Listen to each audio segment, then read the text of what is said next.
Hello achievers and welcome. It's been a while though, but hopefully we are back.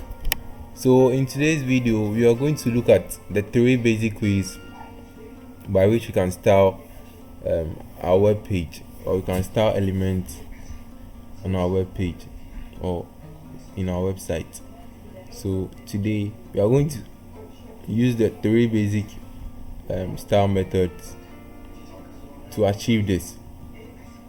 Yes, very simple, right? Yes, let's delve into it without wasting much time. So the first method you'll be looking at is the inline style method. With the inline style method, we create a style attribute inside our opening header tag. No, inside our opening tag. Yes, so any tag of our choice that we want to style, we introduce the style attribute inside the opening tag. So just like this, you see we introduce the style attribute, then the property, that's the font weight, then the value, that's the 700. Then also another property was introduced, that's the color, which is going to affect the color of the element inside, the color of the element of the h1 tag, that's the intro, this one. So after all this, we are going to display the result inside our web page and see whether they were affected by the properties and their values here. So you're also going to see the text alignment of the element, whether it is centered or not. Yes, then the font family, impact, heighten, swirler, Arial, narrow, bold. Yes, sans serif. Yes.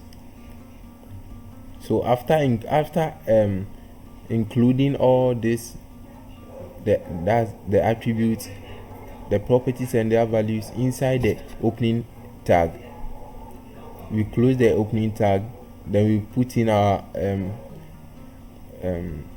whatever we want to display, then we close the tag. Yes. So here we've styled our h1 tag. Yes. So we came down here to style our p tag. So just like we did in the h1 tag, or just like we did with the h1 tag, we include the style attribute inside the opening tag of the p tag. Yes.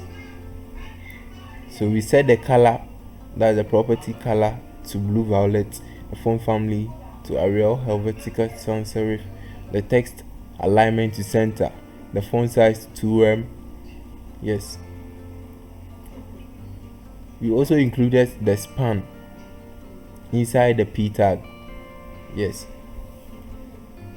where we also style the span as well. Yes, we set the color of the span to the light green,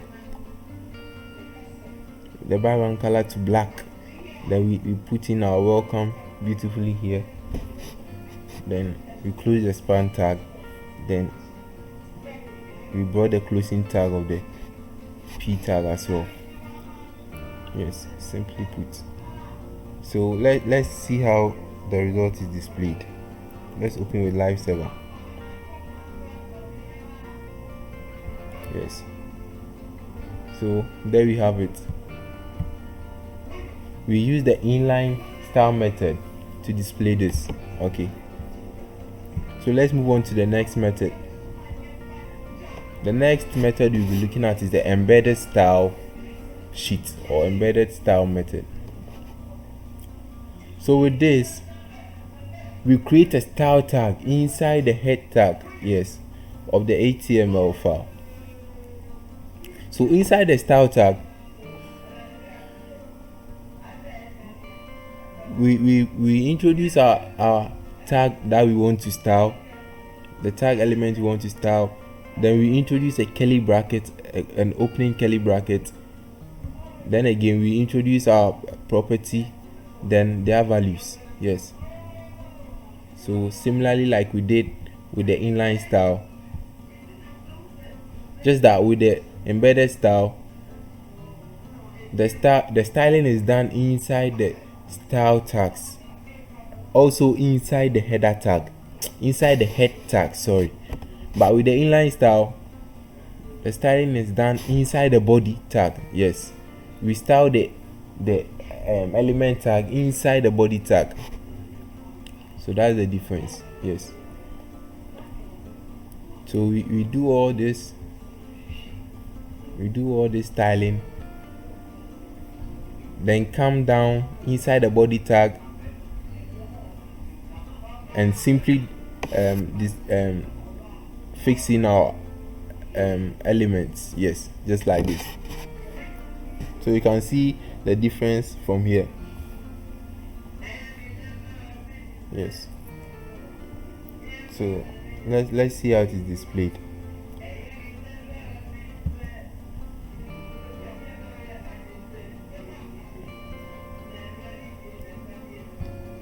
There you have it. So we have been able to achieve our results with the use of the embedded style method. Okay, so please try this on your spare time. Yes. So with the two that we've looked at, we could see that they are very cumbersome and rigid when using. Yes, as compared to the last and very important style method we are about to look at. So the third one and most important one you'll be looking at is the cascading style sheet, or the CSS, or the external style sheet. Yes, with that, an external file, normally or always with the extension .css, is introduced. Yes, so an HTML file is linked, is always linked to the CSS file or the external style sheet. So by doing this, by linking these two files, we are able to design whatever element is in our HTML file. So let's look at an example. So here we linked our we make sure the link attributes is in the head tag. So let's take it again. Let's start all over. This is our HTML file. So we type link or style sheet href. Yes, then we put in the name of the cascading style sheet. So here the name of my CSS file is the proj as seen here. So the name was automatically generated because of some extensions that an extension I downloaded earlier or previously. Yes, in order to achieve this, you can check out my previous videos to make it simple. Yes, so now that you have linked our HTML file to our CSS file, whatever design we want to apply to this element, we can fix it inside the CSS file. So let's save, then check out the CSS file and its designs. So we could see some kind of likeness with the embedded style method.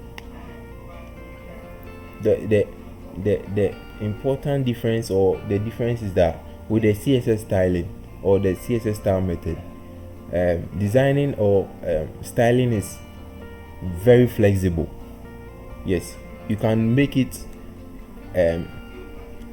like the level of sophistication of your choice. Yes, you can make it very I don't know how to put it over. What I'm trying to say is that you can design flexibly with the CSS method. Yes. So I recommend or advise you always style your elements or web pages with CSS. Yes, with this external style method. So let's display this and let's see the result. Please bear in mind, always remember to link your HTML file when using the CSS method. So as you can see here, there we have it, as simple as that. So there was no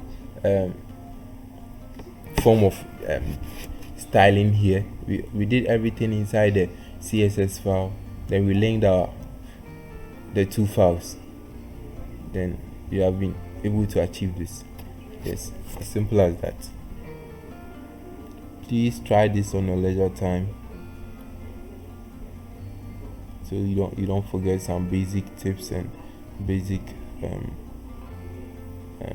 styles. Yes, the inline style is very suitable for designing single HTML elements. Yes, so like we have here, we've used the inline style method to beautifully design the H1 element. Yes, okay.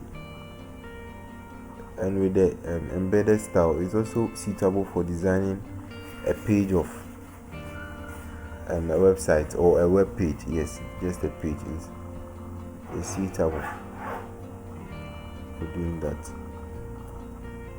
And when it comes to the external